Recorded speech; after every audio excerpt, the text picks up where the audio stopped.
Dy grabitës po mblidhnin parat në kasafort. Ata zbuluan rastësisht një grumbull ari aty pranë. Çdo lingot peshonte më shumë se 11 kg. Ishte shumë e rëndë për të marrë shumë prej tyre.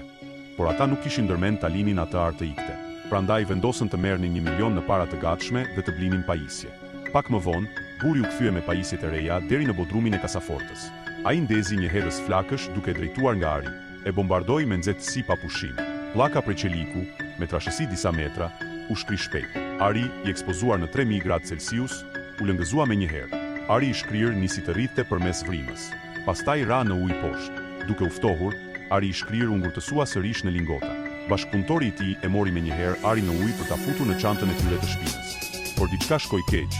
Temperatura e kasafortës vazhdonte të ngrihej. Alarmi u aktivizua. Një grup policësh u futën me forcë brenda, duke bërtitur me gjithë fuqinë e tyre. Megjithatë, burri qëndroi plotësisht i qetë. Ai vazhdonte i patrazuar të shkrinte arin e tij.